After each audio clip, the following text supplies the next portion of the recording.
ஓம் நமச்சிவாயம். ஓம் சரவணபவாய நமக. சிவதாசன் ஜெகநாதன் அன்பர்கள் அனைவருக்கும் இனிய வணக்கம். இப்போ நம்ம கந்தர் அலங்காரம் என்ற ஒரு அழகான காவியத்திலே பாடல்களை பார்த்து கொண்டு வருகிறோம். இதுவரை நம்ம 4 கந்தர் அலங்கார பாடல்களை விரிவாக பார்த்துவிட்டோம். இன்றைக்கி நம்ம 3 பாடல்களை பார்த்து நிறைவு செய்து விட்டோம். இன்றைக்கி நம்ம 4வது பாடலை பார்க்க போகிறோம். கந்தர் அலங்காரம் அருணகிரிநாதர் முருகப்பெருமானுடைய பேரருட்கருணிகையும் அவருடைய அழகான தோற்றத்தையும் அவருடைய செயல்பாடுகளையும் அவர் உள்ளத்திலே பக்தர்களுக்கு அருள வேண்டும் என்ற கிடக்கையும் எல்லா பாடல்களிலும் விளக்கமாக சொல்லிக்கிட்டு வர்றார். இதை நம்ம கேட்டுட்டு தான் வரோம். அதே நிலையில் தான் திருப்புகழுக்கு இணையாக உள்ளது கந்தர் அலங்காரம். அதில் 3 பாடல்களுக்கு தொடர்ந்து 4வது பாடலில் பார்க்க போகிறோம். இந்த 3 பாடல்களில் நம்ம என்னென்ன பார்த்தோன்னு உங்களுக்கு தெரியும். அதாவது ஒவ்வொரு பாடலிலும் ஒரு அழகான சொல்ல சொன்னார். முதல்ல இந்த பேற்றையை தவம் செய்து அப்படிங்கிற பாடலில் நான் இந்த புலகத்தில் இந்த பாவ வினைகளெல்லாம் அழித்துவிட்டு வந்த இடத்துல நான் இந்த சேற்றை இந்த பிரபஞ்சத்திலே உள்ள கர்மங்கள் என்ற சேற்றை பூசிக்கொண்டேன். அப்படி என்னை காக்க வேண்டியது கிருபாகரனான ஒரு கடமை அப்படின்னு முதல் பாட்டில் சொன்னார். 2வது பாட்டில் சிவபெருமானை அந்த அயில் வேலன் கையிலே வேலையுடைய அந்த முருகப்பெருமான் அவருடைய பாடல்களை, அதாவது நம்ம திருப்புகழ், கந்தர் அலங்காரம், கந்தர் அனுபூதி, இதெல்லாம் உடல் நலமாக இருக்கும்போது நீங்கள் கடிக்க மாட்டேங்கிறீங்க. உயிர் விடுகின்ற நேரத்திலே யமதூதர்கள் நம்ம பயமுறுத்த நேரத்தில் இதெல்லாம் படிக்கிறீங்களே, நீங்கள் அது நியாயமா அப்படின்னு 2வது பாட்டில் கேட்டார். இந்த 3வது பாட்டில் அவர் சிவபெருமானுடைய குமாரனான அந்த கந்தப்பெருமனால் சிரவஞ்சம் மலை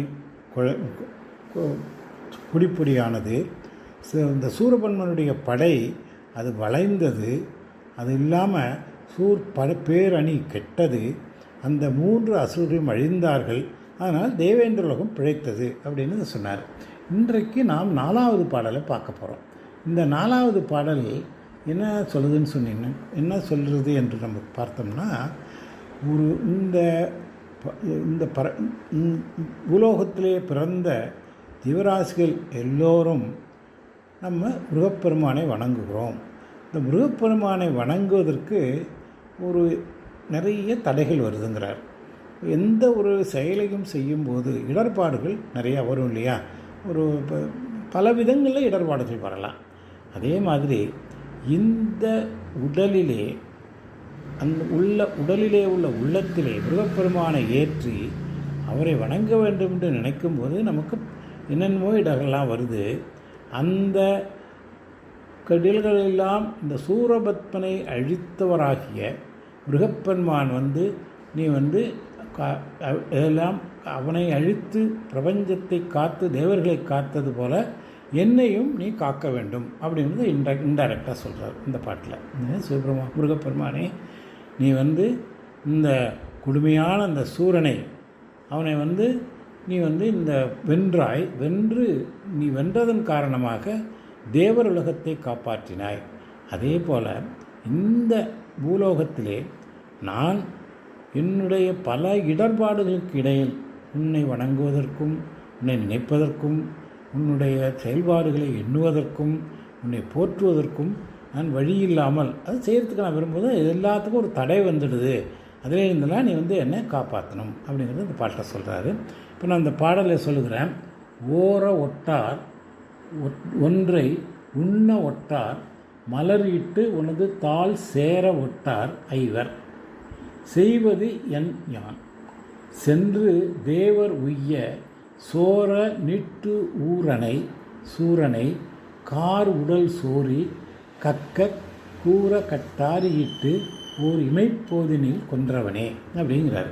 என்ன சொல்ல வர்றாருன்னா, நீ தேவர்களுடைய விருப்பத்திற்கு இணங்க அவர்களுடைய துன்பங்களெல்லாம் தொலைந்து போக தேவலோகம் காப்பாற்றப்பட தேவர்கள் உய்ய அப்படின்னா உயர அப்படின்றதுக்கு அந்த என்ன பண்ணாருன்னா சோர நிட்டூரனை சோர நிட்டூரனை அப்படின்னா அந்த அந்த திருட்டுத்தனம், அவன் வந்து இந்த சூரபத்மன் வந்து திருட்டுத்தனம் நினைந்தவன், அதோட மத்தியில் கொடூர முகம் கொண்டனை. சோர நிட்டூரனா திருட்டுத்தனமும் கொடூர முகமும் கொண்ட சூரபத்மனை.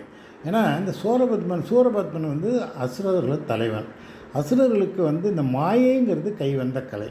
இந்த மாயையினால் வந்து இப்போ இந்த யுத்தங்களில் வந்து 3 யுத்தங்கள் வந்து புராணத்திலே பெருமை விடுவே. ஒன்று வந்து மகாபாரத யுத்தம் 18 நாட்கள் நடந்தது. அடுத்தது ராவண யுத்தம், ராம யுத்தம், அது வந்து 18 மாதங்கள் நடந்தது. மூன்றாவது சூரபத்மனுக்கும் பெருமானுக்கும் நடந்த யுத்தம் 18 ஆண்டுகள் நடந்தது. இப்போ எல்லாமே 18ஆக வரும். இப்போ ஏன் இவ்வளவு நாட்கள் இந்த யுத்தம் நடந்ததுன்னு சொன்னால், சூரபத்மன் வந்து ஒரு சாதாரண மனிதன் கிடையாது, பலவிதமான மாயைகள் நிறைந்தவன் இல்லையா. இப்போ நீங்கள் ராமாயணத்தில் பார்த்தீங்கன்னா கௌரவர்களுக்கும் பாண்டவர்களுக்கும் யுத்தம். கௌரவர்களும் மனிதர்கள் தான், பாண்டவர்களும் மனிதர்களாம் இல்லையா. இப்போ அதனால் சீக்கிரம் முடிஞ்சு போச்சு, 18 நாளில் முடிஞ்சு போச்சு. இங்கே ராமாயணத்திலே வருகின்ற ராவண வதம் இருக்கு இல்லையா, அந்த யுத்தம் 18 மாதம் நடந்தது. ஏன்னு கேட்டிங்கன்னா, ராமன் வந்து ஒரு மனிதனாக ஒரு அரசனாக தான் சொல்லப்பட்டார். ஆனால் ராவணனும் அவனுடைய சேர்ந்தவர்களும் பலவித மாயைகள் செய்து அந்த சண்டை போட்டாங்க. இந்த மாயைகளினால் நிறைய அவங்க வந்து நிறைய இல்யூஷன்ஸ் வரும். இவங்க போய் பார்த்தா இங்கே இருப்பாங்க, திடீர்னு காண போயிடுவாங்க. அந்த பக்கம் பார்த்தா மேலே இருப்பாங்க, இந்த பக்கம் பார்த்தா இருக்கிற இடத்துல மரம் நிற்கும். அது மாதிரி டிஃப்ரெண்ட் டைப்ஸ் ஆஃப் இல்யூஷன்ஸ்லாம், அதெல்லாம் வந்து மாயைகள் மூலமாக அவங்க வந்து அந்த சுத்தம் நடந்ததுனால் அது 18 மாதங்கள் நடந்தது.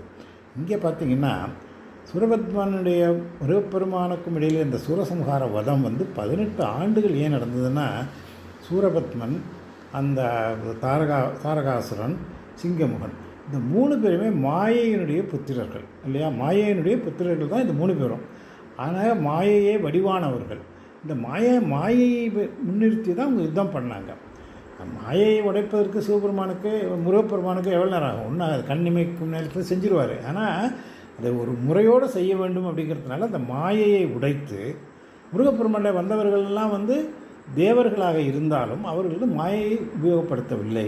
சிவபெருமான் சூரபத்மன் மாயையோடு அந்த அந்த யுத்தத்தை நடத்தினான். அதனால தான் அவனை சோரம்னா திருட்டுத்தனான். நிட்டூரனை கார் உடல் சோரி அப்படின்னா அந்த வந்து சூரனை வந்து அவன் கார் உடல்னா, கார்னா கருப்பு இல்லையா, மேகம், அந்த அவன் கண்ணுகிறேன்னு இருப்பான். அந்த சோரி கக்கன்னா ரத்தம் சொட்ட அவனை வந்து வதம் பண்ணும்போது உடலில் ரத்தம் சொட்ட அப்படியே கக்குதுன்னா அப்படியே போட்டாக ரத்தம் வருது. அதை கூரை கட்டாரின்னா கூர்மையான வெடிவேல். அவர் இந்த முருகப்பெருமானுடைய வெடிவேல் இருக்கு இல்லையா, அது வந்து கூர்மையான அந்த வடிவேல் ஓர் இமைப்போதினில் கொன்றவனே. நம்ம சொன்னோம் இல்லையா, 18 வருஷம் நடந்துங்கிறோம், ஆனால் நான் வதம் பண்ணுறத ஒரு இமைப்பொழுதினில் வதம் பண்ணிட்டாரு அப்படின்னு சொல்லுகிறார். அப்போ அதனால் வந்து தேவர் உய்ய சோர நிட்டூரனை சூரனை கார் உடல் சோரி கற்க கூற கட்டாறு ஈட்டு ஓர் இமைப்பதில் கொன்றவனே அப்படின்னு சொல்லி ஏன் இதை சொல்கிறான்னு கேட்டிங்கன்னா, நான் இப்படிப்பட்ட பெருமையோட முருகப்பெருமானே, நான் உன்னை என்னுடைய உள்ளத்திலே ஏற்றி நான் உன்னை வணங்க விரும்புகிறேன். முருகப்பெருமானேட எண்ணமாகவே நான் இருக்க வேண்டும் அப்படின்னு நான் நினைக்கிறேன். ஆனால் இது எனக்கு எங்களுடைய உள்ளத்தில் 5 பேர் ஐவர், இந்த 5 பேர் என்னை வந்து துன்பப்படுத்தலாம். என்ன பண்ணால் சேர ஒட்டார், உனது தாள் சேர ஒட்டார், உன்னுடைய திருவடிகளை நான் வணங்கி உன் திருவடிகள் சேர அவங்க தடுக்கிறாங்க. சேர ஒட்டார்னா அந்த ஐவர். இந்த ஐவர் யாருன்னு கேட்டிங்கன்னா, அந்த ஐவர் தான் நம்முடைய தன்மாத்திரைகள், பஞ்ச தன்மாத்திரைகள். என்னென்னா கண்டு கேட்டு உண்டு உற்று உயிர் துணி, இந்த 5 ஐம்புலன்கள் சொல்கிறோம் இல்லையா, இந்த ஐம்புலன்கள்னால இப்போ நான் வந்து கோயிலில் போய் சாமியை தரிசனம் பண்ணணுன்னு பார்க்கும்போது அங்கே பார்த்தா இன்னொரு அழகான பொருள், இன்னும் சொல்லப்போனால் இள வயதிலே ஒரு அழகான ஒரு பெண் இருந்தால் சிவபெருமானை முருகப்பெருமானை அவன் போகிறது முருகப்பெருமானை பார்க்குறதுக்கு இந்த கண் அவனை அறியாமல் என்னுடைய புலன் ஒரு அழகான ஒரு மங்கையை போட்டு திரும்புது. ஆச்சா அப்புறம் கேட்டு நான் கோயிலில் போயிட்டேன், அங்கே போய் திருப்புகழை கேட்கணும், கந்தரலங்காரம் கேட்கணும், திருமுறைகள் கேட்கணும், வேதங்கள் கேட்கணும் அப்படின்னு சுப்பிரமணிய பூஜைங்க கேட்கணும்னு நான் நிற்கிறேன். அங்கிருந்த நேரம் பார்த்து கோயிலுக்கு வெளியில் இங்கேருந்து ஒரு பெரிய ரெக்கார்டு போட்டுட்ருக்கான். ஏதோ ஒரு டப்பாங்குத்து பாட்டு கேட்குது. அப்போ நான் எதை நினைக்கிறேன் என்று சொன்னால் உன்னுடைய புகழைப்பாடும் பாடல்களை கேட்கிறேன் என்று நினைக்கும்போது அதை மீறிக்கொண்டு இந்த டப்பாங்குத்து பாட்டிலேருந்து என்னை தடுக்குது. ஓகே, அப்புறம் கண்டு கேட்டு அப்புறம் உண்டு. அதாவது நான் வந்து நான் என்னுடைய உணர்வு, நான் உண்டு, நான் சாப்பிட்றது எல்லாமே உன்னுடைய பிரசாதம், உனக்கு பிடித்தமானதெல்லாம் நான் சாப்பிடணும்னு நினைக்கிறேன். ஆனால் என்னுடைய நாக்கு என்ன சொல்லுது, நீ இன்றைக்கி டிஃப்ரெண்ட்டாக ஒரு பரோட்டா சாப்பிடு அப்படின்னு சொல்லுது. அப்போ நான் போய் முருகப்பெருமானுடைய பிரசாதத்தை சாப்பிடும்போது அந்த நாக்கு என்னை இழுக்குது, வேறொரு பொருளை சாப்பிடுங்கிறது. அதே மாதிரி கண்டு கேட்டு உண்டு உற்று உயிர்த்து பல நிலை. இந்த 5மே நான் முருகப்பெருமானுடைய அதோடு இயைந்த பொருள்களை நான் விரும்புகிறேன். ஆனால் என்னுடைய மனமானது இந்த பொறிகள், கண், காது, மூக்கு, வாய், இந்த உடம்பு, இந்த 5 பொறிகளும் அவருடைய 5 புலன்களான கண்டு கேட்டு உண்டு உற்று உயிர்த்து அந்த 5 புலன்களினால் என்னை மயக்குது. என்னுடைய உள்ளத்தை, என்னுடைய உடலை, என்னுடைய எண்ணத்தை உன்னை சேர ஒட்டார், அந்த சேர விடாமல் தடுக்கிறது. அதற்கு செய்வது என் யான், நான் என்ன செய்ய வேண்டும் என தெரியாமல் தவிக்கிறேனே அப்படிங்கிறார். ஏன்னா அதை சொல்லி தான் இந்த பாட்டை முடிக்கிறார், அதை நிறைவு செய்கிறார். அதான் ஓர ஒட்டார்னாக்கா உன்னுடன் ஐம்புலனாகி உன்னோட உன்னை நினைக்க மாட்டார். அப்புறம் உன்னையே ஓரம்னு நினைக்கிறது, உன்னை நினைக்கிறதே தடுப்பதாக ஒன்றை உண்ண ஒட்டார். அப்புறம் உன்னுடைய பெருமைகளெல்லாம் நான் நினைத்து ஆராயம் எடுக்க மாட்டேங்கிறாங்க. மலர் விட்டு உனது தாள் சேர விட்டார். நான் பூக்களை கொண்டு உன்னுடைய திருவடிகளை அர்ச்சனை பண்ணி உன்னுடைய அருளை பெறுவதற்கு செய்ய மாட்டேங்கிறாங்க. இந்த மாதிரி இந்த 5 புலன்களும் என்னுடைய எல்லா பக்தி நிறைந்த செயல்பாடுகளை செய்ய விடாமல் தடுக்கிறார்கள். செய்வது நான் என்ன செய்யணும் முருகா, இதான இதுக்கு எனக்கு வழி சொல்லணும்.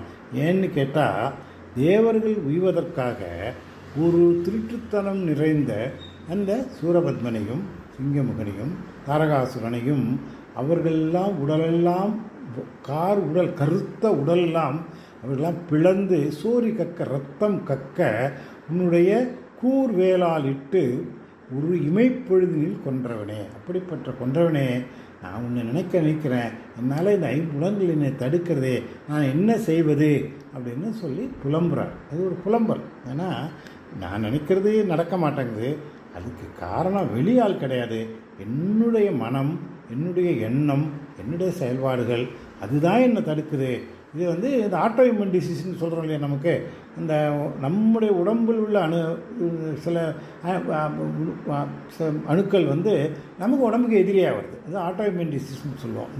இதெல்லாம் இந்த ரொமட்டாய்டு ஆர்த்ரைட்டிஸ்லாம் இருக்கு இல்லையா, அதுக்கு ஆட்டோ இம்யூன்னு சொல்லுவாங்க. அதனால் இந்த உடம்பில் அந்த ரொமட்டாய்டாஸில் முழங்கால் ஜவ்வுக்கு அதற்கு எதிர்வினையாகக்கூடிய பொருள் நம்ம உடம்புலேயே உண்டாகுது. அதே மாதிரி நான் உன்னை வணங்க வேண்டும், உன்னை எண்ண வேண்டும், உன்னை தொழ வேண்டும், உன்னை பணிய வேண்டும், உன்னையே மலரிட்டு பூஜை செய்யணும்னு நினைக்கிறேன். ஆனால் என்னுடைய உடம்பில் உள்ள இந்த 5 இந்திரியங்களும் பஞ்சேந்திரியங்களும் இந்த பஞ்ச தன்மாத்திரைகளும் பஞ்ச செயல்பாடுகளும் என்னை தடுக்குதே முருகா, நான் என்ன செய்வது தெரியாமல் தவிக்கிறேனே அப்படின்னு அழகாக அந்த பாட்டை முடிக்கிறாரு. மறுபடியும் ஒரு பாட்டை இன்னொரு சொல்லி நிறைவு செய்கிறேன். ஓர ஒட்டார் ஒன்றை உண்ண ஒட்டார் மலரிட்டு உனது தாள் சேர ஒட்டார் 5 இந்த 5 பேர் செய்வது என் யான் என்ன செய்வேன் அப்படின்னு கேட்குறாரு. அது நீ அப்படிப்பட்ட யார்கிட்ட கேட்குறாருன்னா, சென்று தேவர் உய்ய, தேவர்கள்லாம் உய்வதற்காக சோர நிட்டு ஊரனை சூரனை கார் உடல் சோரி கக்க கூற கட்டாரியிட்டு ஓர் இமைப்பொழுதில் வென்ற திருமுருகனே அப்படின்னு இருக்கிறாரு. அழகான பாடல். இத்துடன் இந்த அழகான 4வது பாடலை நிறைவு செய்கிறேன். அடுத்த பதிவில் நாம் 5வது பாடலை பார்ப்போம். உங்கள் அனைவருக்கும் முருகப்பெருமானுடைய குறைவில்லாத கருணையும் பரமேஸ்வரன் பரமாம்பிக கடாட்சமும் சிவகுடும்பத்தின் அனைவரும் அருளும் குறைவில்லாது கிடைக்க வேண்டும் வாழ்த்தி இந்த பதிவை நிறைவு செய்கிறேன். நன்றி, வணக்கம். சிவதாசன், ஜெகநாதன். ஓம் நமச்சிவாயம்.